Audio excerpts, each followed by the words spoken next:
Igor Jankę, dzień dobry. To jest Układ Otwarty, niezależny program o Polsce i świecie. Dzisiaj o Rosji, Władimirze Putinie, co dla niego oznacza zmiana w Stanach Zjednoczonych, zmiana polityczna, wybór Donalda Trumpa. O tym za chwilę porozmawiam z moim gościem. Pozdrawiam Państwa z Sofii. Jestem tutaj w Bułgarii, gdzie też przyglądam się temu, co tu dzieje się w polityce, a dzieje się dużo. Tu też jest walka tak naprawdę między wschodem a zachodem. Wpływy rosyjskie są tu bardzo duże, ale dzisiaj będziemy rozmawiać o Rosji. Pozdrawiam wszystkich patronów. Bardzo dziękuję, że Państwo wspieracie Układ Otwarty. Serdecznie namawiam osoby, które chciałyby to zrobić, do wejścia na mój profil w serwisie patronite.pl. Pozdrawiam też mecenasów, a teraz już łączę się z Warszawą. A oto mecenasi Układu Otwartego. Ecovoltis, firma dostarczająca energię ze stałą ceną aż na 5 lat.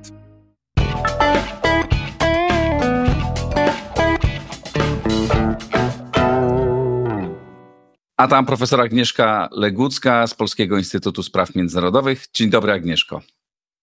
Dzień dobry Państwu. Co oznacza dla Putina wybór Trumpa w Stanach Zjednoczonych? No, otwarcie nowego scenariusza, który dotychczas był bardzo wąski, a jednocześnie daje dużo szans, aczkolwiek też daje pewne wyzwania, dlatego że Donald Trump, to już wiele osób powtarza i jest to do znudzenia, jest partnerem nieprzewidywalnym, ale z punktu widzenia Federacji Rosyjskiej bardzo mocno liczono na to, żeby właśnie Donald Trump wygrał. Nie dlatego do końca, że może być korzystny dla samej Rosji, ale może być korzystny z punktu widzenia właśnie osłabiania więzi transatlantyckich, czyli relacji między Stanami Zjednoczonymi a Europą, przymuszenia Ukrainy do kapitulacji, bo na to bardzo Rosja liczy, i przede wszystkim też liczą Rosjanie na izolacjonizm amerykański, czyli na postawienie spraw wewnętrznych jako priorytetu, a co za tym idzie, no właśnie osłabienie amerykańskiego wsparcia i obecności w Europie. Stąd też te kalkulacje już wcześniej były bardzo mocno eksponowane, a teraz mogą się ziścić, dlatego że rzeczywiście Donald Trump uzyskał tak ogromną legitymację Amerykanów, ma ogromne możliwości. Ja bym powiedziała nawet, że to będzie taki Trump na sterydach, dlatego że to jak pamiętamy prezydenturę Donalda Trumpa, jego pierwszą, to się dopiero rozkręcało. On bardzo długo, przez 1,5 roku nie mógł zdobyć osób, zaplecza politycznego do tego, żeby przeprowadzać swoją politykę. Był trochę zaskoczony swoją nominacją i wygraną. A co za tym idzie, ta polityka też była w tym sensie ograniczana na przykład przez Kongres. Warto wspomnieć, że w pierwszych miesiącach pierwszej prezydentury Donalda Trumpa były takie obawy, a nawet w pewien sposób uzasadnione, że Trump będzie znosił sankcje przeciwko Rosji i wówczas Kongres odebrał mu tę prerogatywę, czyli executive order, czyli nakładania i zdejmowania sankcji, przejął na siebie. A teraz Trump ma cały Kongres. To jest po prostu high life dla prezydenta, bo dotychczasowi prezydenci nie mieli takich szans. To znaczy i Obama walczył z Kongresem o kolejne wsparcie i o kolejne działania na świecie.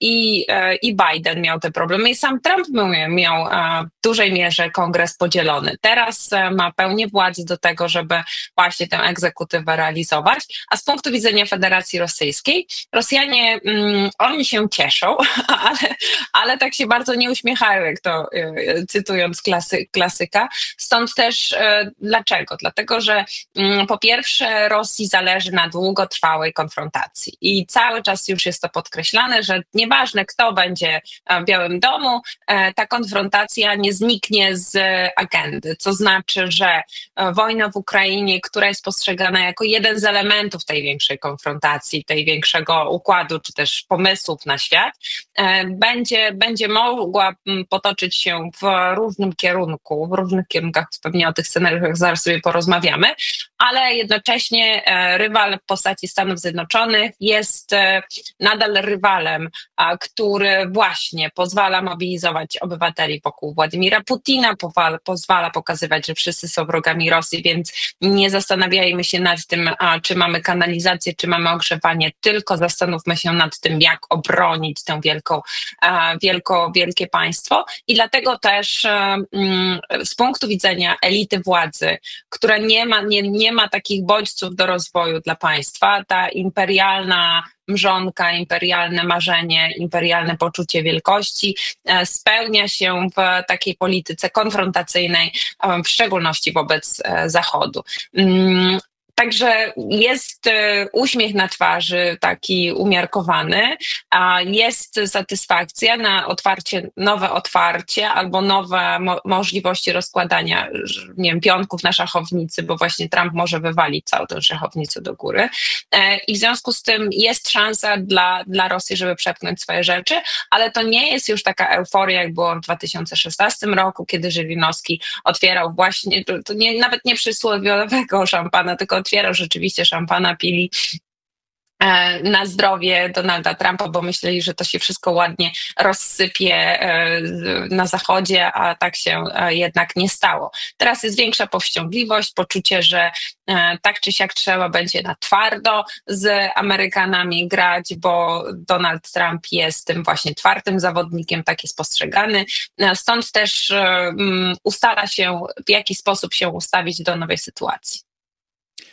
No, rzeczywiście z jednej strony to na pewno będzie inaczej i na pewno będzie możliwość dokonania jakichś zmian, jakichś ruchów, ale też może okazać się graczem trudnym, bo jak sama powiedziałaś, wszyscy o tym mówią, jest nieprzewidywalny, może siąść do stołu, ale jednocześnie może wysłać furę atakamsów na Ukrainę, żeby czuć się przy tym stole pewniej.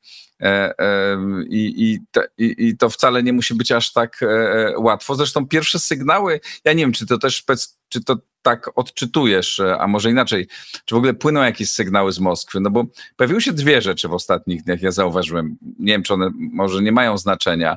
Po pierwsze, z otoczenia Trumpa poszła informacja, że była jakaś rozmowa między Putinem a Trumpem. Pieskow temu zaprzeczył. No, czy to nie był jakiś taki gest właśnie nie komunikujcie sami, my też jesteśmy twardziele, a drugi, w jakiejś rosyjskiej telewizji pojawiły się jakieś zdjęcia Melanii wczoraj bodajże.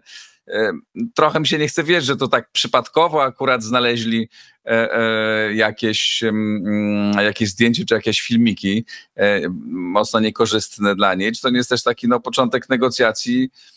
No, z nami też, kolego, nie będzie łatwo.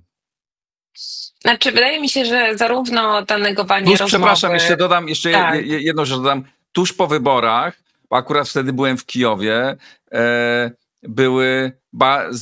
zwiększyły się ataki, nie bardzo skuteczne, tak, ale jakby tam te drony nad Kijowem latały bardzo intensywnie, tak jakby... Może to przypadek, ale raczej trudno mi uwierzyć, że to wszystko przypadkowe. Znaczy ja to odczytuję głównie w kontekście jakby rynku wewnętrznego, nie tyle postawienia negocjacji z Amerykanami, dlatego że no właśnie ostudzanie tych oczekiwań obywateli, bo przecież wojna w Ukrainie, która nie jest jakoś na priorytecie dla zwyczajnego obywatela, ale odbija się czkawką na ich portfelu, w szczególności jeżeli chodzi o bardzo szybki wzrost inflacji podstawowych produktów. Niedawno oglądaliśmy, jak bardzo drogie jest mleko, teraz ziemniaki podrożały o 64%. Taki podstawowy koszyk produktów jest dla zwyczajnego obywatela bardzo trudniejszy do zagospodarowania. Co za tym idzie, ta wojna odbija się na Rosjanach. W związku z czym oczekiwania na pokój, taki, że wreszcie się to skończy i nie trzeba będzie wysyłać swoich żołnierzy na front rosyjskich oczywiście, to takie oczekiwania obywateli są. Stąd też, tak jak powiedziałam wcześniej, psułaby się taka wizja Rosji, a przede wszystkim Władimira Putina, jako tego, który właśnie musi walczyć z tym przeciwnikiem. No bo skoro przeciwnik mówi, że możemy dokonać dealu i zakończyć to wszystko w 24 godziny, w co oczywiście jakby nikt nie wierzy, poza nie wiem, może jakimiś bardzo wielkimi zwolennikami Trumpa. Natomiast takie studzenie oczekiwań, to, że Władimir Putin nie pogratulował bardzo szybko, to, że Władimir Putin cały czas mówi, że on docenia, ale to nadal musi być na warunkach rosyjskich. To będzie coś, z czym mamy chyba świadomość, że Rosjanie, jeżeli uda im się doprowadzić do rozmów, to już będzie duży sukces. Do rozmów nie tyle telefonicznych, ale takich przy stole negocjacyjnym. Dlatego, że Rosjanie traktują rozmowy, wszelkiego rodzaju negocjacje jako element, narzędzie do tego, żeby osiągnąć właściwe cele. Więc można to robić albo za pomocą środków wojskowych, co robią w Ukrainie, albo za pomocą dyplomacji. A tę dyplomację mają naprawdę na wysokim poziomie, w tym sensie doświadczenia przeciągania rozmów. Czasami mówi się, że dyplomacja to jest sztuka odkładania rzeczy tak długo, jak sytuacja się sama rozwiąże. I moim zdaniem teraz właśnie chcą to zrobić, żeby właśnie po pierwsze rozpocząć rozmowy, jeżeli w ogóle, to jest jedna z opcji możliwych, i przeciąganie, przedłużanie, maksymalizowanie swoich żądań, stawianie nowych warunków, bardziej szczegółowych, wchodzenie głębiej i tak dalej, a w tak zwanym międzyczasie udałoby się zmniejszyć wolę walki Ukraińców, no bo jakby zobaczyli, że rozmawia Trump z Putinem i się dogadują ponad ich głowami, to wtedy nie mają woli walki. Po drugie, w czasie negocjacji Europa też nie byłaby chętna do dozbrajania Europy, ale też Stany Zjednoczone, dozbrajania Ukrainy, żeby przegrała Rosja, no bo przecież toczą się rozmowy. A po trzecie, właśnie państwa, które takie, nie wiem, jak Polska, które by nadal chciały wspierać Ukrainę, miałyby trudniej w negocjacjach z Europejczykami, z Amerykanami, no bo te rozmowy cały czas się toczą i kwestia zabezpieczenia naszej wschodniej flanki, ale też Ukrainy jako dozbrojenia jej na wypadek, gdyby to się wszystko nie udało, byłoby o wiele trudniejsze. Stąd też Rosjanie liczą na to, że uda się przynajmniej rozpocząć rozmowy, ale też się nastawiają na inne rozwiązanie, które jest też bardzo prawdopodobne. Mianowicie Donald Trump po pierwszych takich próbach szukania, bo już to widać, rozmawia czy nie rozmawia, no w każdym razie wysyła do Rosji sygnał, żeby nie eskalowała wojny. Czyli to, co mówił, że była ataki na Kijów, to raczej właśnie już pokazuje, że Rosjanie specjalnie się nie będą tym przejmować. A druga rzecz jest taka, że no właśnie przymuszania Ukraińców do tego, żeby zgodzili się i już, nie wiem, wczoraj czytałam o tym, że Amerykanie już stawiają jasną sytuację, że Krym jakby jest poza agendą. Jakby to w ogóle nie będzie wchodziło ze strony Ukraińców na wokandzie, czy też nie będzie wchodzić na ten. I po takim pierwszym etapie właśnie próby pogodzenia stron, no to właśnie tak jak tutaj są dwa warianty. Albo pozytywne, że Donald Trump, który nie osiąga dealu i nie zwiększa się jego prestiż wewnętrzny, że jest takim człowiekiem pokoju, no to może dozbroić Ukrainę, pójść w kierunku tego, o czym też mówi sam Zełenski, czyli dyplomację przez siłę. A Ukraina, która dostaje niesamowite zdolności militarne do tego, żeby pokonać Rosję. No tylko tu jest jedno ale, bo rzeczywiście to, co się dzieje na froncie rosyjsko-ukraińskim, niestety teraz przeważa na stronę rosyjską. Rosjanie prą do przodu i mają zdolności do tego, żeby no właśnie przesuwać front na swoją korzyść. Z kolei Ukraińcy, no właśnie nawet gdyby dostali teraz, bo przecież przez tyle lat mówimy o tym, że Ukraina potrzebuje więcej broni. Tak naprawdę Ukraina teraz potrzebuje więcej ludzi i ma duże, pewnie to też widziałeś w Kijowie, ma duże problemy mobilizacyjne i nawet teraz, gdyby dostali, nie wiem, znacznej ilości broni, to nie zmieni tych trudności, które mają jakby strukturalne, właśnie braku zaplecza ludzkiego. Rosjanie też mają problemy z zapleczem ludzkim, mają rozjechaną demografię, ale mają jakby dłużej mogą wykańczać swoich obywateli, dlatego że te zdolności pozyskiwania żołnierza są większe, a nawet jeżeli nie są większe, no bo cały czas Rosja obawia się przyjęcia mobilizacji, znaczy ogłoszenia mobilizacji i znowu poboru takiego przymusowego, no to może ściągać na przykład żołnierzy z Korei Północnej, czy też broń z Korei Północnej, czy też broń z Iranu. Stąd też Rosja też nie jest w najlepszej sytuacji, ale jako ten przeciwnik ukraiński ma większe zdolności, ma większy potencjał do sięgania głębiej po swoje zasoby. Tak, znaczy to jest prawda, co mówisz o tych zasobach ludzkich na Ukrainie, że w Ukrainie to jest duży problem. Aczkolwiek gdyby dostali dużo rakiet dalekiego zasięgu, którym mogliby atakować i nikt by nie blokował ich w atakach, to myślę, że to mogłoby też bardzo odmienić sytuację i też poprawić morale i nastroje w Ukraińców i taką wolę walki. Ale chciałem cię jeszcze dopytać właśnie o sytuację w Rosji, o stan i gospodarki i stan armii. Na ile Putin jest jeszcze w stanie prowadzić tę wojnę na wyczerpanie, bo dochodzą takie bardzo sprzeczne sygnały. No z jednej strony wszyscy wiemy oczywiście, że ma tych ludzi tyle, tak, że może ich ciągle ściągać, no ale nie chce nie chce organizować poborów w Moskwie, Sankt Petersburgu, w tych najważniejszych miastach, bo to może wywołać duże niezadowolenie. No i pytanie, w jakim stanie są fabryki, czy one jeszcze w stanie są produkować, naprawiać sprzęt? Co wiemy na ten temat? Tak, no sytuacja Rosji rzeczywiście... No właśnie dlatego są sprzeczne informacje, bo my do końca nie mamy takich rzeczywistych, realnych, które moglibyśmy powiedzieć danych, gdzie metodologia jest wspólna i możemy sobie patrzeć na to zupełnie obiektywnie.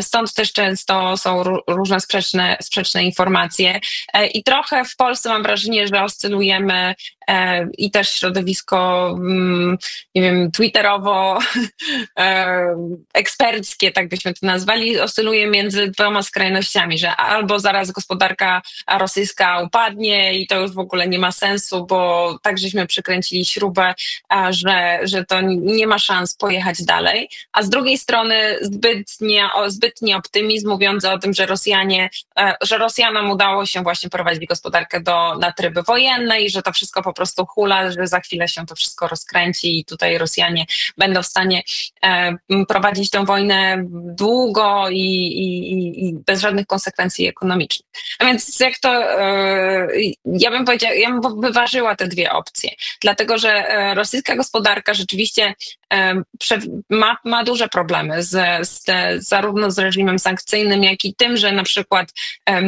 no właśnie Europa nie jest już portfelem dla rosyjskiego budżetu, bo to były takie tłuste koty, które płaciły za surowce energetyczne Federacji Rosyjskiej, głównie ropę i gaz. Rosji udało się znaleźć nowe rynki zbytu w Turcji, Indiach, nawet Chinach, ale jednocześnie nie udało się zamienić 1:1 kierunku europejskiego na azjatycki. Chińczycy inwestują w Rosji, ale robią to zupełnie ze swoich jakby pobudek zysku i tutaj nie wchodzą głęboko, to znaczy nie wchodzą głęboko z inwestycjami długoterminowymi, tylko tyle, żeby rosyjska gospodarka nie upadła, żeby wykorzystać pewne nisze, z których wyszli na przykład Europejczycy, tak jak, czy w ogóle Zachód, jak na przykład kwestie motoryzacji i sprzedaży samochodów. Ale wracając na front, rosyjska gospodarka jest w stanie i to ze względu, są różne badania na ten temat oczywiście prowadzone, wyliczenia, oblicza się, że Rosję stać przynajmniej na prowadzenie takiej wojny na 2 lata. I gdybyśmy jako Zachód byli w stanie te 2 lata przeciągnąć i dostarczyć Ukrainie tyle wsparcia, bo to nie tylko militarnego, ale wsparcia ekonomicznego, to moglibyśmy Rosję nie tylko zdemodernizować, co ma miejsce, bo Rosja się demodernizuje i przechodzi na taki bardziej prymitywny rodzaj gospodarki, to moglibyśmy mieć spokojnie zwycięstwo w kieszeni. Ale no właśnie, Rosja, i to rozmawialiśmy już kiedyś, dawno temu chyba, o tym, że Rosja liczy właśnie na najsłabsze ogniwo ukraińskiego oporu, czyli właśnie wątpliwości Zachodu, strachy Zachodu i to, co dzieje się politycznie, co obserwujemy teraz, czyli liczy na to, że właśnie zasiądzie Donald Trump i nie posiadając takich zdolności militarnych, żeby zająć czy też kontrolować całą Ukrainę, no to wykorzysta to drugie narzędzie dyplomatyczne, o którym przed chwilką rozmawialiśmy. Jeżeli chodzi o jeszcze inne takie zestawy, które pokazują, jak w dużych trudnościach w sumie rosyjska gospodarka się mierzy, no to wskaźniki, którymi chociażby chwali się Władimir Putin, czyli bezrobocie na poziomie 1, to się też zmienia 9,7 i bardzo niskie bezrobocie. No ale właśnie to pokazuje, że ta gospodarka wojenna nie działa dobrze, dlatego że nie ma ludzi do rąk do pracy. I co z tego, że są wprowadzane dekrety, które mówią o tym, że fabryki mogą funkcjonować 24 godziny, czyli 24 godziny na dobę, czyli przy 3-zmianowej zmianie, jeżeli nie ma ludzi do pracy.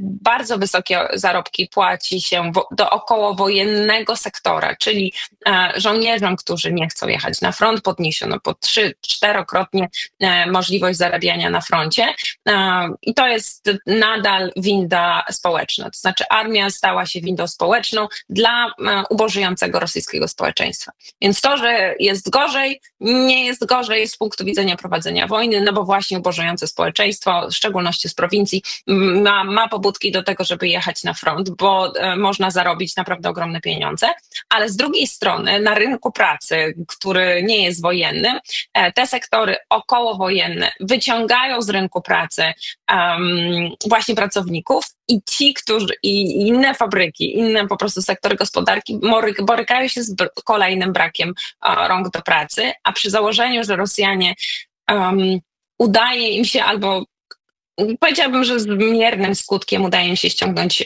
migrantów do Rosji, do tego, żeby zabezpieczyć powiedzmy te inne sektory gospodarki. I no tutaj się nakładają kilka rzeczy. Z jednej strony jest to niechęć wyjazdu do Rosji migrantów, tak jak to kiedyś było z Azji Centralnej, bo obawiają się zaciągu do wojny. Druga rzecz jest taka, że cały czas rosyjskie niechęć, wręcz takie rasistowskie zachowania względem mieszkańców czy Kaukazu Północnego, czy Azji Centralnej, gdzie po prostu są bardzo często podlegają różnego rodzaju dyskryminacjom, przemocy i tak dalej. Więc to wszystko się nakłada na to, że ta gospodarka będzie miała problemy długoterminowo i gdybyśmy tylko byli w stanie przetrwać, to moglibyśmy rzeczywiście pozbyć się takiego zagrożenia imperialno-militarnego ze strony Rosji. No ale po stronie Zachodu cały czas jest ta strategia deeskalacyjna, przynajmniej jeżeli chodzi o Bidena, bo przypomnijmy, że do końca roku jeszcze Joe Biden rządzi i też są takie sugestie też ze strony niektórych ekspertów, że właśnie Joe Biden pozwoli na wykorzystywanie ATACMS-ów, czy dostarczy w ogóle taką, a teraz w ostatnim momencie broń. Tutaj zupełnie personalnie uważam, że Joe Biden myślę, że tego nie zrobi, dlatego że nie będzie chciał grać na to, żeby jakby to zostało przypisane do Trumpa, bo to zwiększyłoby pozycję negocjacyjną Ukraińców i też uznał moim zdaniem odczucia Amerykanów, którzy w swojej masie i to też jak jeździłam i rozmawiałam w Stanach, to widać było, że to zmęczenie wojną, może nawet trudno powiedzieć, że zmęczenie wojną, po prostu znudzenie tym tematem.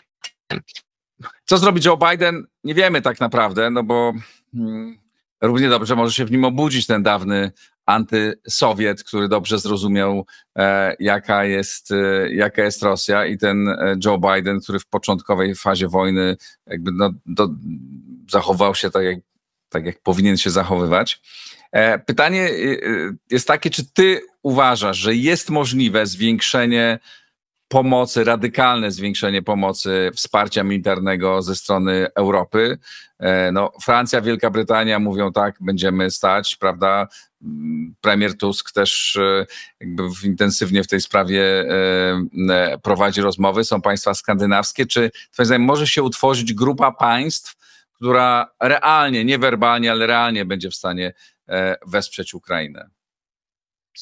Znaczy, moim zdaniem, po pierwsze Joe Biden myślę, że nie będzie grał do bramki Trumpa, czyli że po prostu nie będzie wspierał teraz jakąś zdecydowaną ilością broni Ukrainy. Może zrobić jakieś ruchy, ale to nie będzie coś, co zmieni bieg historii.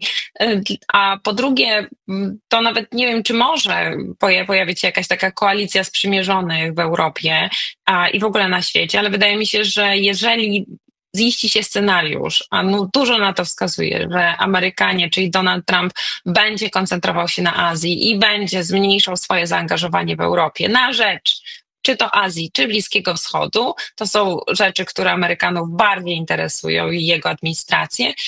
To tak czy siak my będziemy musieli mieć taką koalicję, nie wiem, sprzymierzonych, tych, którzy nie tylko wspierają Ukrainę, bo to nie chodzi o to, że my tutaj gramy jakoś specjalnie dla Ukrainy, tylko po prostu będziemy zmuszeni do tego, żeby wziąć więcej odpowiedzialności za wschodnią flankę, bo to jest kluczowe dla bezpieczeństwa i tutaj tym możemy też grać z Amerykanami, że są państwa, które są zaangażowane i są gotowe, żeby wziąć odpowiedzialność więcej. I tutaj ty wspominasz o Francji, no właśnie nie wspominasz słusznie prawdopodobnie o Niemczech, dlatego że Niemcy celowo, zdecydowanie celowo nie wspominam.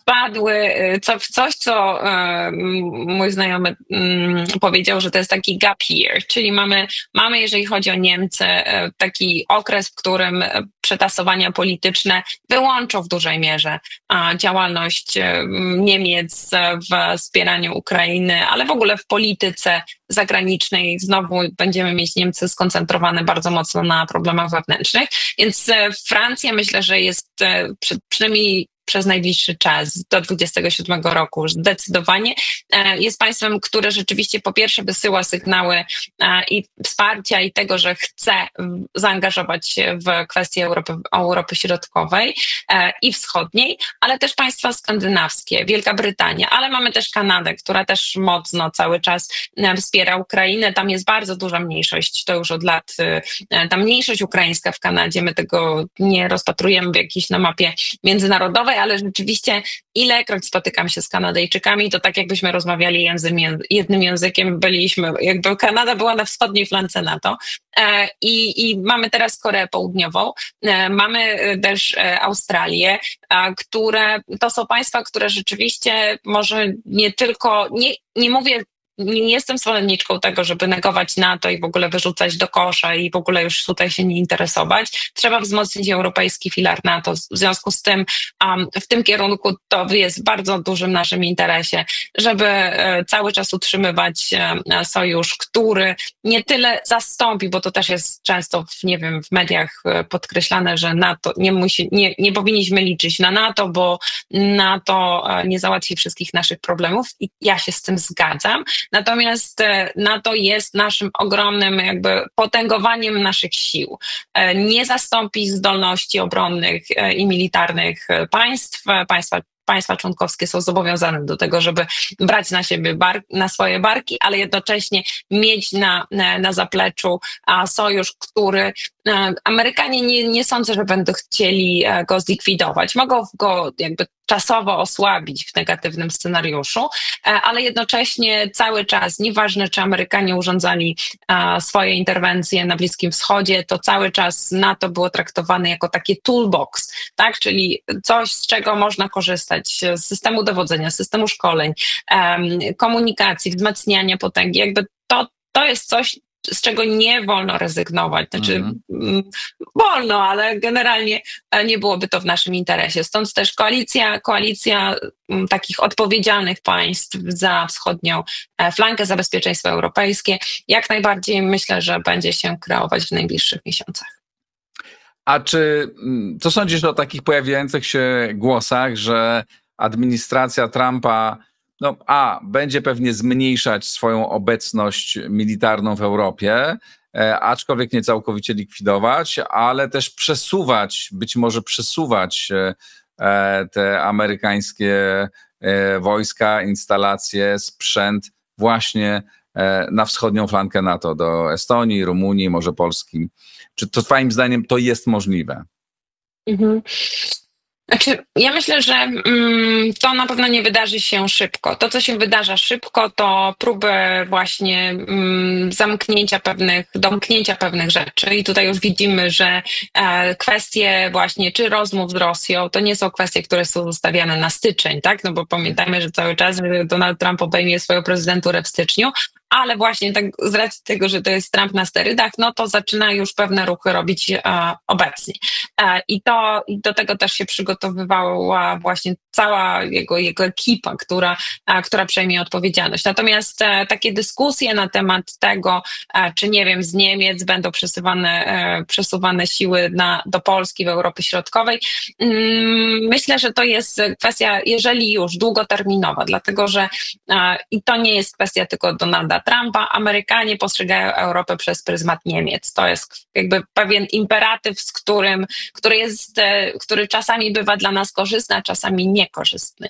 Kiedy był korzystny, kiedy był pierwszy Trump i naciskał na Niemcy, że będą sankcje na Nord Stream 2, dopiero pod koniec jego prezydentury to się zadziało, naciskał na to, żeby no właśnie więcej wydawać na obronę i w tym momencie Polska była tym beneficjentem, który korzystał na tych napięciach między amerykańsko-niemieckich. Ale są też minusy. No, są sytuacje, jeżeli Europę postrzega się tylko przez pryzmat Niemiec, no to też ten odium niechęci wobec zbrojenia się lub niechęci wobec brania większej odpowiedzialności po prostu spadał na Niemca, a nam się dostawało, że tak powiem, rikoszetem. No bo Polska akurat w tym momencie jest takim państwem no wyjątkowym. Byśmy powiedzieli, że państwem, które wydaje najwięcej na obronę, no bo to jest prawie w przyszłym roku 5% PKB, no to jest to jest coś, z czym na pewno będziemy imponować Amerykanom. Samo wycofywanie się Amerykanów z tej części Europy, chodzi mi tutaj o to, na czym zależy Rosji, to za chwilkę o tym powiem. Wycofywanie się jest zawsze postrzegane jako słabość. Co znaczy, że Amerykanie nie muszą chcieć wycofać swoich wojsk z Europy Środkowej pod warunkiem, że będą w stanie nacisnąć na Europę, czy też na natowskich sojuszników w Europie, na to, żeby właśnie wzięli większą odpowiedzialność i też zaczęli łożyć, czyli płacić na swoje bezpieczeństwo. Polska to robi i Polska rzeczywiście ma szansę pokazywać to jako swój plus. Ten negatywny scenariusz, albo inaczej intencje Rosji, i to też ostatnio słyszę z ust wielu komentatorów z Rosji, ale też władz rosyjskich, to jest powrót do dyskusji z grudnia 2021 roku. No i to jest coś, na czym też nam bardzo powinno zależeć. Ta dyskusja, a wręcz przeciwnie, nawet coś, co zostało postawione jako ultimatum, bo zostało ogłoszone na stronach internetowych rządowych Federacji Rosyjskiej, postawienie ultimatum odnośnie bezpieczeństwa europejskiego. Inaczej mówiąc, Ukraina nie wchodzi do NATO w perspektywie najbliższej przyszłości. Z Europy Środkowej wycofywana jest infrastruktura natowska do poziomu z 1997 roku, czyli podpisania aktu stanowiącego NATO-Rosja. Co to oznacza dla nas? Że w negocjacjach o Ukrainie Polska też się pojawi w tym kontekście, że trzeba nas rozbroić, bo ten pas bezpieczeństwa, jak to Rosjanie określają, pas buforowy, który obecnie jest określony jako Ukraina i Białoruś, ale też oczywiście państwa bałtyckie chętnie by tutaj Rosjanie przerzucili, przesunąłby się na zachód, czyli tak naprawdę na naszą część świata. I to by Rosja traktowała jako ten pas bezpieczeństwa, pas buforowy między Zachodem a Rosją. My na to nie możemy pozwolić oczywiście, bo to oznaczałoby nasze rozbrojenie się i nasze zmniejszenie zdecydowanie bezpieczeństwa. Ale też słychać ze strony republikanów i nawet tych trumpowskich republikanów i tamtejszych ekspertów, że jeśli chodzi o Europę Środkową, to raczej oni nie mają tutaj żadnych złych zamiarów i rozumieją też, że w interesie Ameryki jest stworzenie takiej silnej strefy obronnej w Europie Środkowej. I tu wydaje się, że chyba nie musimy się obawiać jakichś złych ruchów ze strony Trumpa wobec Europy Środkowej. Raczej mówi się o tym, że mogą nas wzmocnić jeszcze. Tak, przy założeniu, że no właśnie te negocjacje z wszystkimi członkami NATO pójdą po myśli Donalda Trumpa i oczywiście tutaj my jesteśmy tym, byśmy powiedzieli, good guys, którzy się angażują w kwestie bezpieczeństwa. Natomiast no, tym negatywnym scenariuszem cały czas o nim jeszcze nie porozmawialiśmy, bo tutaj cały czas mówimy o tym, co Donald Trump zrobi, jak tutaj będą akcje, operacje, rozmowy, tarcia i wtedy może się Trump obrazić i wtedy wyrzucić cały deal do kosza, przez to wzmocnić też Ukrainę i to jest ten pozytywny element. Natomiast scenariusz negatywny jest taki, że administracja Donalda Trumpa zapomina w ogóle o naszej części świata, zapomina o Ukrainie i to też jest coś, na co liczą Rosjanie, że nawet jeżeli Trump nic nie zrobi, albo nawet lepiej, gdyby nic nie robił, bo wtedy można by było właśnie osiągnąć te podstawowe cele, że Ukraińcy nie dostają wsparcia militarnego, a Amerykanie jakby w większości są odpowiedzialni za dostawy, jeżeli chodzi o amunicję, tak? Bo pozostałe pomoc finansową i też militarną Europa też dostarcza. To nie jest tak, że tylko wszystko wisi na Amerykanach, ale jeżeli chodzi o przesuwanie frontu, jeżeli chodzi o utrzymanie frontu i w ogóle działania na froncie, to Amerykanie są niezbędni w tym kontekście. I teraz, jeżeli Amerykanie, Donald Trump koncentrują się na Bliskim Wschodzie, koncentrują się na Azji, albo koncentrują się w ogóle na sprawach wewnętrznych, ogromnej przygotowywanej deportacji, jak to określają, nielegalnych migrantów, i ten chaos, który może się z tym związać, spowoduje, że Rosjanie po prostu osiągną swoje cele, nawet jeżeli Amerykanie nic tam nie będą robić, albo nawet właśnie, tak jak wspomniałam, nie będą musieli tłumaczyć swoim obywatelom, dlaczego rozmawiają z tym najważniejszym rywalem i to dlaczego, i to słynne, co teraz tak słyszę z różnych miejsc propagandowych, że Rosja nie jest suwerenna w swoich decyzjach, musi mieć tego amerykańskiego rywala, partnera, czy jakkolwiek go będą oceniać, żeby rozwiązać sprawę wojny w Ukrainie. A to już godzi w takie imperialistyczne rosyjskie postrzeganie, dumę, która bardzo mocno utrudniłaby przetłumaczenie, dlaczego zakończyła się wojna. Bo znowuż przyjeżdża wujek sam i układa klocki w Europie, a nie mogła tego zrobić sama Rosja za pomocą właśnie tego, na czym jej najbardziej zależy, czyli właśnie siły militarnej.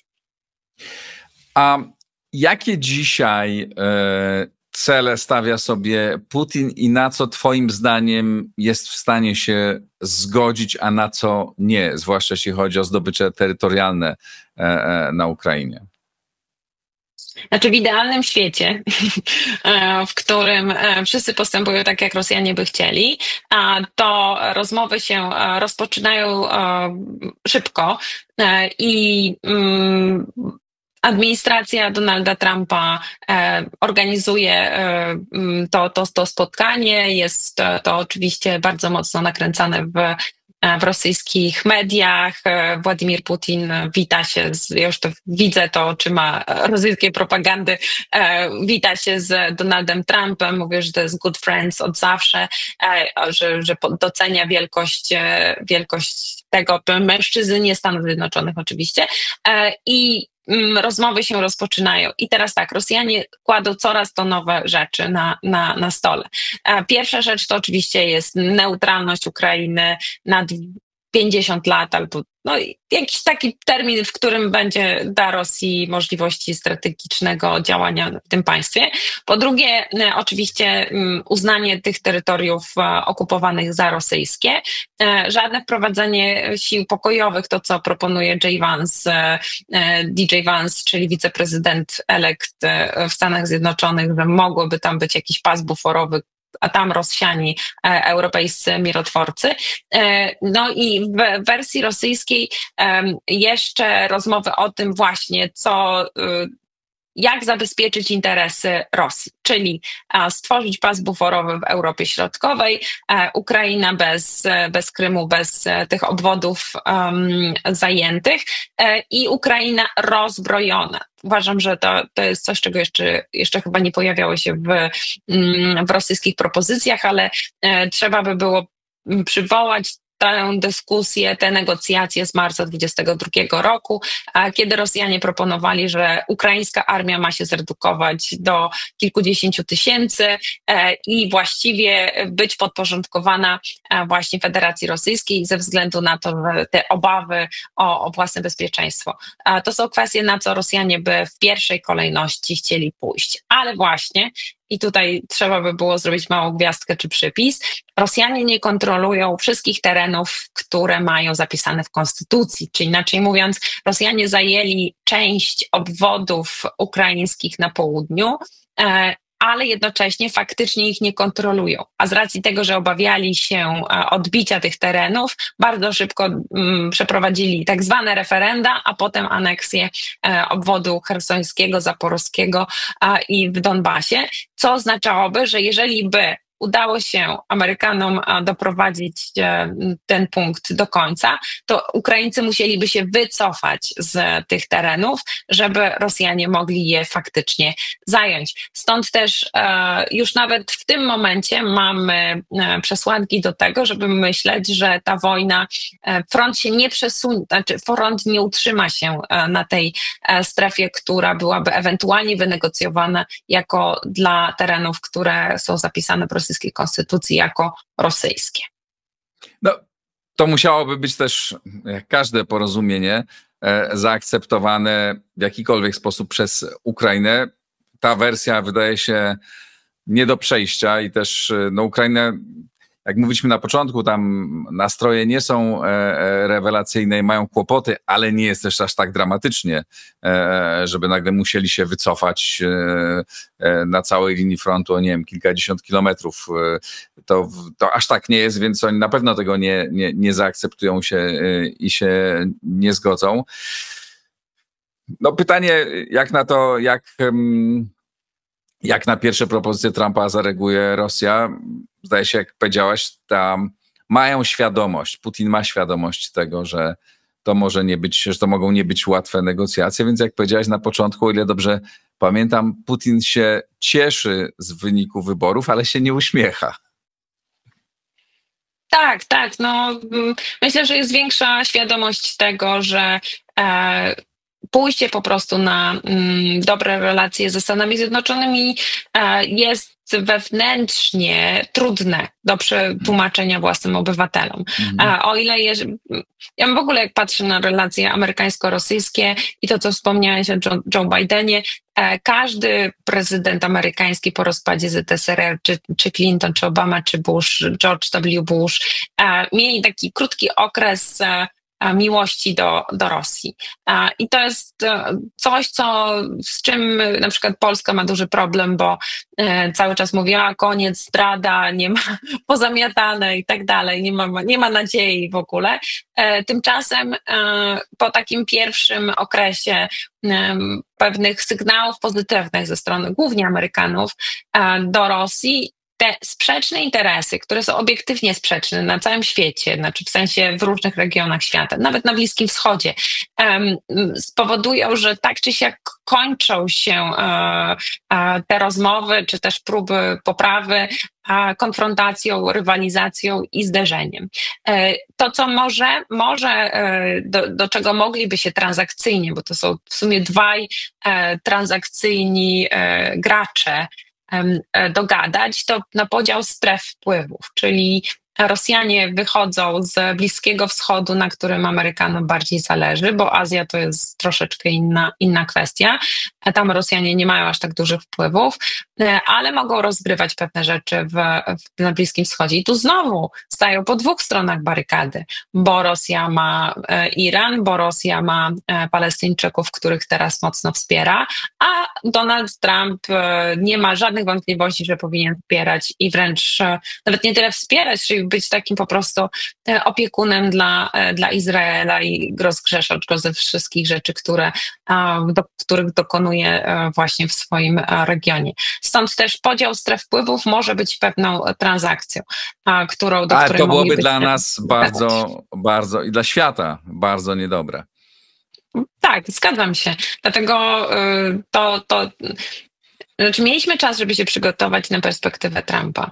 Może to, że Trump ma teraz więcej możliwości i narzędzi, no to tym bardziej powinno nas zmusić do tego, żeby poukładać sobie w Europie tak klocki, żeby może nie na tyle na ten scenariusz się przygotowywać, bo powiedzmy on się właśnie realizuje i No trzeba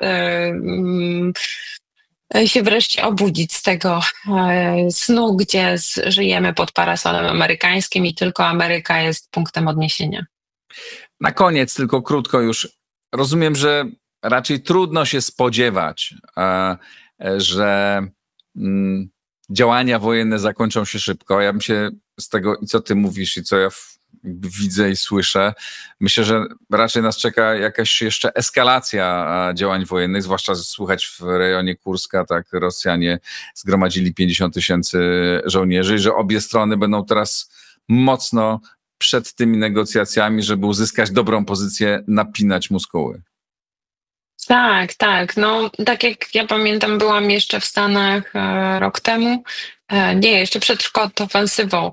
A to wtedy Amerykanie mówili, znaczy mieli problem z Ukraińcami, bo Ukraińcy i Załóżny chcieli bronić całego frontu. Amerykanie mówili, że lepiej skoncentrować się, nie wiem, na Zaporożu i tam przynajmniej skoncentrować swoje siły i odbić tyle, ile się da, po to, żeby mieć co położyć na stole negocjacyjnym.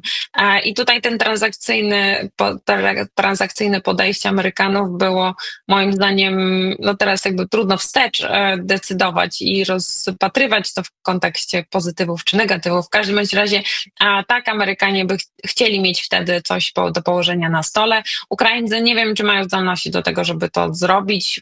Operacja Kurska była taką próbą właśnie położenia na stole czegoś, czym można by było targować. Mam wrażenie, że to teraz jeszcze jest. Aczkolwiek tak, jak długo się utrzyma, tego nie wiemy. Tak, zgadza się. Natomiast Rosjanie mają takie poczucie, że teraz mają przewagę militarną i właściwie Donald Trump mógłby zatrzymać ich sukces w tym sensie, że mogliby uzyskać środkami militarnymi to, na czym im zależy. Stąd też negocjacje, jeżeli do nich dojdzie, to nie będzie nic prostego też dla Rosji. Agnieszko, bardzo, bardzo ci dziękuję za tę rozmowę. Czekają nas ciekawe bardzo. tygodnie. Pozdrowienia dla Sofii. Dzięki serdeczne przekażę ziemi bułgarskiej. Dziękuję bardzo. To wszystko dzisiaj. Ciekaw jestem, co państwo sądzicie, jak mogą wyglądać te negocjacje, jak mogą wyglądać najbliższe tygodnie i miesiące i na froncie, i w rozmowach między Stanami Zjednoczonymi, Rosją i Ukrainą. Czekam na wasze komentarze. Wspierajcie Układ Otwarty na Patronite. Subskrybujcie, oglądajcie programy. Do zobaczenia, do usłyszenia.